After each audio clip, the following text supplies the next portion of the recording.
नमस्कार। मुंबई के निकट माता बगलामुखी मंदिर के निर्माण के लिए आपके सहयोग की अपेक्षा रखते हैं। अगर आप सहयोग करना चाहते हैं तो पेटीएम, बैंक ट्रांसफ़र या यूपीआई से दान कर सकते हैं और ये दान इनकम टैक्स में आयकर धारा एटीजी के अंतर्गत टैक्स में छूट का लाभ ले सकते हैं। इसके बारे में अधिक जानकारी नीचे डिस्क्रिप्शन में दी गई है। नमस्कार, दिव्य योगासन की तरफ से आपका हार्दिक स्वागत है। आज हम मूलनी मुद्रा की चर्चा करेंगे और जानने की कोशिश करेंगे कि ये मूलनी मुद्रा क्या होती है, मनुष्य के जीवन में इसका उपयोग कहाँ पर और कैसे कैसे किया जा सकता है। 5 तत्वों का मनुष्य का शरीर बनता है। उसमें जो प्रथम तत्व है वो पृथ्वी तत्व है, जिसका संबंध मूलाधार से होता है। किसी भी कारण से अगर पृथ्वी तत्व खराब हो जाए, निष्क्रिय हो जाए, उसका बैलेंस बिगड़ जाए तो मन में बहुत ही डरावने विचार आते हैं। मन बहुत ही नियंत्रण से बाहर हो जाता है। मनुष्य छोटी छोटी बातों पर लड़ाई झगड़ा कर सकता है, मुंह से गालियां निकल सकती हैं, अच्छे बुरे का उसे ध्यान नहीं रहता, वो कोई अपराध कर सकता है। यानी मन पर जब नियंत्रण पूरी तरीके से खत्म हो जाता है, मनुष्य के हाथों से तभी ही गलतियां होती हैं। और वो जो गलतियां होती है उसका मेन कारण है कि आपका पृथ्वी तत्व बैलेंस में नहीं होना। इसके अलावा मन में वासनात्मक विचार बढ़ जाते हैं। मनुष्य काम धंधा नहीं करता, बल्कि उसी जगह 24 घंटा उल्टी सीधी बातें सोचते रहता है। ऐसे समय पर आप अपने जीवन में तरक्की नहीं कर पाते। आपका पूरा जीवन, पूरा समय बुरे विचारों की तरफ बढ़ता रहता है और आप अपने जीवन में पिछड़ते चले जाते हैं। जिस व्यक्ति का जीवन में अपने मन पर कंट्रोल है, वही व्यक्ति आगे बढ़ पाता है।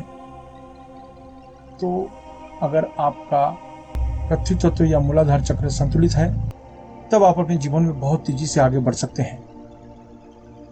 तो आज का विषय इसी पर है कि मूलनी मुद्रा के द्वारा आप अपने प्रभामंडल को बढ़ाएं, अपने मन पर कंट्रोल करें, अपने मस्तिष्क पर पूरी तरीके से नियंत्रण पाएं, कुंडलिनी जागरण के लिए मूलाधार चक्र को एक्टिवेट करें और पूरी तरीके से शारीरिक, मानसिक, आध्यात्मिक उन्नति करें। इसके लिए आपको ढेर डाले वस्त्र पहनकर किसी भी शांत कमरे में बैठ जाएं। अगर आप जमीन पर नहीं बैठ सकते तो किसी कुर्सी पर या सोफे पर शांत होकर बैठ जाएं। अब बहुत आसान मुद्रा है। अब अपने मूलाधार चक्र पर आपको ध्यान देना है।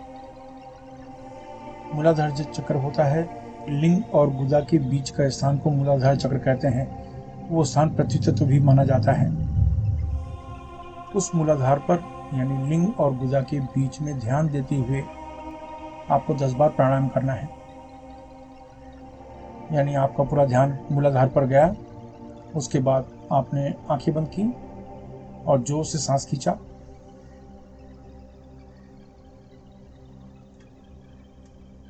जितनी देर तक हो सके रोक के रखा, फिर धीरे से छोड़ा। इस तरीके से आपको 10 बार प्राणायाम करना है। मैं फिर से कहता हूँ, मूलाधार चक्र पर ध्यान दें और 10 बार प्राणायाम करें। यानी जोर से सांस खींचें, जितनी देर तक हो सके रोक कर रखें और फिर धीरे से छोड़ें। इस तरीके से 10 बार प्राणायाम करने के बाद आपका अभ्यास समाप्त हो जाता है। ये 4 से 5 मिनट का अभ्यास है।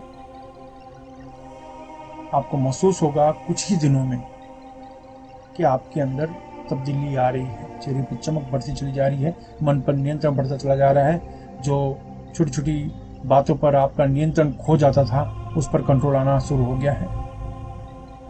ये अपने आप में एक बहुत बड़ी बात है और इसके लिए सुबह, दोपहर, शाम, रात कभी भी प्रैक्टिस कर सकते हैं। कोई नियम नहीं, कोई बंधन नहीं और न इसका संबंध किसी धर्म से है। आपका संबंध किसी भी धर्म से हो, इससे कोई लेना देना नहीं है। आप सिर्फ ये अभ्यास करें। मन पर नियंत्रण जिनका है वही अपने जीवन में तरक्की कर पाते हैं, नहीं तो आपका पूरा जीवन दूसरे के बारे में बुरी बातों को सोचने में गुजर जाता है। तो ये मुद्रा आपको संतुलित करती है, आपके मन को नियंत्रित करती है और हर तरीके से लाभ मिलता है आपको। तो इसके लिए किसी भी दिन की जरूरत नहीं, कोई मुहूर्त की जरूरत नहीं है, किसी भी समय इस मुद्रा का उपयोग किया जा सकता है। आशा है इस मुद्रा के द्वारा आप अपने जीवन में तरक्की करेंगे। धन्यवाद।